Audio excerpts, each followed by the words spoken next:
but none of them have the complete package of an open world, good storylines, plenty of PvE and PvP content, as well as a non-pay-to-win business model. Currently, the closest thing I've found to filling this criteria is It's up there. I said we Black Desert Online, which is about to go into its Western beta, so we'll see how that game looks at endgame soon. Something I think about quite often is how cool it'd be if an MMO existed which combines all the best aspects and features from the other MMOs out there. So just for a bit of fun, in this video I'm going to talk about what features I'd take from those games in order to make my perfect MMORPG. So first up, let's start by talking about the world, as for me this is one of the most important aspects in an MMO. Yet so many games manage to mess it up with loading screens, instancing, and other bullshit that breaks immersion. If you can't tell already, I hate instanced MMOs. I think one of the main reasons that World of Warcraft was successful is because of the world it's set in. You can go from the bottom of a continent to the top without running into a single loading screen or invisible barrier. From all the MMOs I've played so far, the only games that have felt as open world as WoW is Black Desert Online and Arcade. Although I have only played up to level 25 in Black Desert, so it's possible I'll run into loading screens later. So in terms of the world, I think it'd be ideal to have something the size of Azeroth, but with the graphical fidelity of Black Desert and the ocean exploration which Arcade offers. Of course, designing such a world would be no easy task, and I'm not even sure if it'd be possible. Next up, let's talk about combat. During the MMO boom of the mid-2000s, we saw a lot of MMOs adopt the same tab targeting style that World of Warcraft and older games such as EverQuest have. In recent times, we've seen a lot more games go for a more action combat style, or a mix between both. Personally, I think that pure tab targeting has become a bit stale, and I find myself more in favour of action combat systems similar to the ones used by Blade and Soul, Terra and Black Desert, which also make use of dodging and combos to mitigate and deal damage. Another combat system I found rather enjoyable was the one used in WildStar, which is a purely skill shot based system and requires you to aim your abilities via telegraphs, as well as dodging enemy telegraphs. I'd love to see an MMO that makes a hybrid combat system that combines different elements of combat from these games. A combat system that feels as smooth as Black Desert, makes dodging feel really important, has a combo system like in Blade and Soul, with a few skill shot telegraphs like in WildStar. Basically something that emphasises avoiding taking damage entirely and punishing you really hard when you fail. Obviously, when thinking about systems like this, you need to take into consideration classes.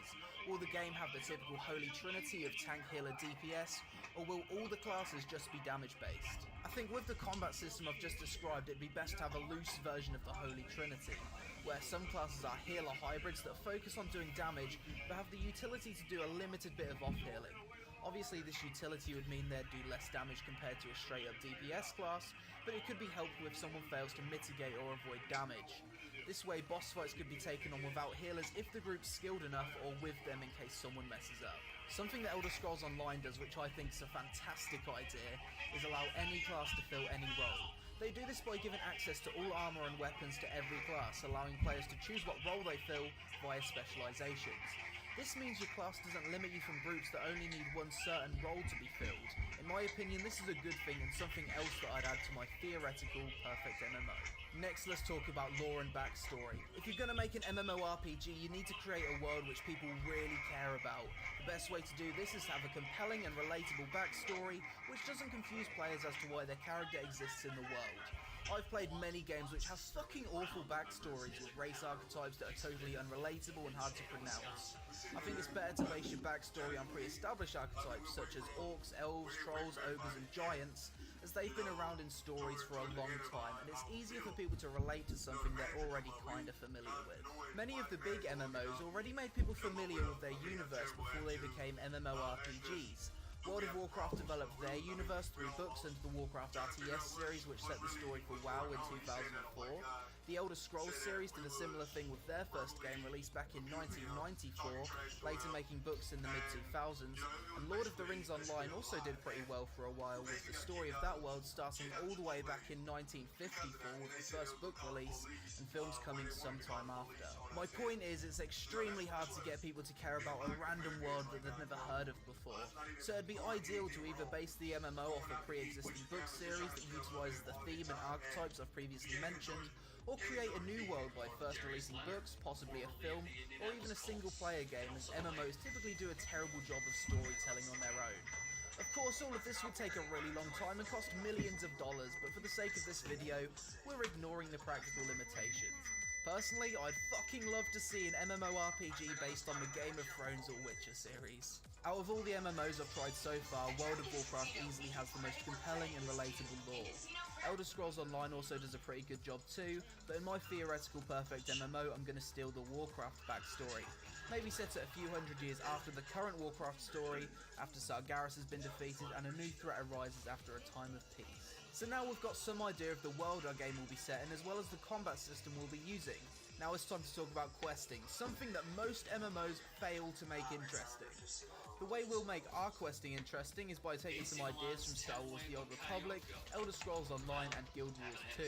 Star Wars The Old Republic has a fantastic way of storytelling and adding replayability to the questing experience by giving choices to the player in how they respond to dialogue. So we'll definitely have a similar system in place for our MMO, and all quests will be voice acted to the same level of quality that we see in the Elder Scrolls Online. Each choice the player makes when responding to dialogue will take them on different paths depending on their response, which could then branch off into more quest paths. If done right, this could effectively mean that players would get a different questing experience each time they level, thus adding replayability. Something I hate that a lot of MMOs do is add repetitive quests that are seemingly there to increase the time it takes to get to level cap. I think it'd be much better to have a shorter, more engaging leveling experience rather than a boring grind where you're just killing and collecting X number of things because reasons. So in short, our questing experience would look something like this. One main quest line that branches out based on player response. Completing this main quest line would give you almost enough experience to reach level cap. There'd be entirely optional quests out in the world that have their own storylines that players can choose to do if they feel like it. They'd be totally non-mandatory and would make sense within the context of the situation the quest is given. We'd steal the dynamic world events and bosses from Guild Wars 2 as well as the world scaling to keep the game feeling like an MMORPG rather than just a single player game with other players running around. I'd also have group quests during the questing as well as lots of story driven dungeons, again to push that feeling of a massively multiplayer experience. Professions that have their own branching quest lines that grant experience as well as reward you with cosmetics, and the option to specialise into a certain aspect of that profession based on your choices during the profession quests. Basically, I'd want a leveling experience that feels like your choices as a player matters, where you're questing to explore your story path, not just to rush to max level. Something that feels immersive, has a lot of replayability, and takes the best aspects of a single player game, combining it with the multiplayer and open world feeling of an MMORPG. Something a lot of MMOs struggle with is providing PvE content on a regular basis at endgame, which often leads players to get bored and quit the game. I haven't got to check out the endgame for many MMOs yet, but one thing I do think World of Warcraft does well is its raiding and endgame PvE content. I'd probably go with a similar model to what the game currently has, but expand the flexible raid size to 40 and keep the hard mode size to 20. Since this is my ideal MMO, I'd remove the idea of easy mode raiding entirely, and there'd be no automatic group finder for raids at all, but instead it'd be something similar to the pre-made group finder that WoW currently has. Since I mentioned earlier that we'll be able to explore the ocean similar to Arcade, I definitely want to add huge sea monsters similar to the Leviathan and Kraken that swim around the ocean and require a massive group of about 100 players on different boats to take down. These monsters would be incredibly hard and would have the chance of dropping a legendary item. In general, something I want to see from MMO PvE endgame is truly huge monsters that feel epic to fight and require a small army of players to take down. They could spawn in various zones and drop the best gear in the game, however, have long respawn times, so killing them or getting items from these monsters would give a lot of prestige. Dungeons are obviously another important aspect of MMOs, and I'd release 3 hard dungeons that are needed to be cleared for every raid tier, maybe even an achievement quest line too. I want progressing through raids to feel like a journey that you can only experience if you're skilled enough and put the time in, similar to how raid progression worked in World of Warcraft's Burning Crusade expansion. In terms of mechanics, bosses would have a lot of avoidable damage that players would have to dodge or block. Failing these mechanics would either result in being one hit or taken to very low health. This way I can imagine each fight being like learning a dance. Guilds would have to study bosses' attack patterns and act accordingly depending on the phase. Learning these fights would be a case of trial and error. For endgame PvP, there's a lot of things I'd steal from various MMOs. I'd take the large-scale world vs world battles from Guild Wars 2 and combine it with Elder Scrolls Online's Warzone feature known as Cyrodiil, for large-scale zone-wide PvP. I'd take Battlegrounds from World of Warcraft and add Hutzball from Star Wars The Old Republic, as well as throwing in a team deathmatch option. I'd take the Sieges from Black Desert Online, where guilds can fight to control towns, and for competitive PvP I'd expand on World of Warcraft's arena feature by adding competitive 1v1 arenas from Blade and Soul. Obviously, to keep things fair, PvP and PvE would be balanced separately. It'd also be awesome to throw in naval battles and ocean PvP from Arcade, allowing you to steal ships from enemy guilds, effectively giving you the option to roam the seas as a guild of pirates. Soundtrack and sound in general is an important factor in creating an immersive experience in an MMO. The best MMO soundtracks I've experienced so far are from Final Fantasy: A Realm Reborn, Elder Scrolls Online, World of Warcraft, Black Desert and Guild Wars 2. Each of these games have fitting music in each zone which gives feelings of nostalgia and immersion to the player.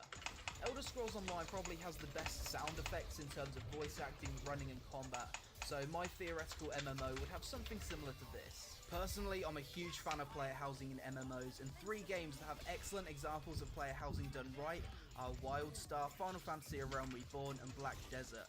One game which has a horrible example of player housing is World of Warcraft with its garrisons. So for my perfect MMO, I'd have something similar to Black Desert, where all the non-important buildings and rooms throughout the world can be purchased by players and accessed without a loading screen by choosing which player's house you want to visit at the door of a property. As multiple players can buy the same house, this keeps in-game prices rather low in comparison to only one player being able to own a property in the world. As this system probably couldn't accommodate for everyone, it'd have to be limited somewhere down the line, so I'd use a similar system to Wildstar's player housing that allows players to have their own instanced island plot of land to build whatever they like as well. Personally, I'm a huge fan of minimalist user interfaces that allow me to focus on the world around me in an MMO. My favourite MMO UI by far is the one in Elder Scrolls Online. It's easy to navigate, it doesn't clutter up the screen, and allows me to hide the UI entirely if I like. I would, however, allow the UI to be highly customizable by default, similar to the UI in Final Fantasy: A Realm Reborn, which allows you to move pretty much anything without add-ons. In terms of graphics, I'd want a game that ages well. Typically, games with ultra-realistic graphics don't do too well in this respect.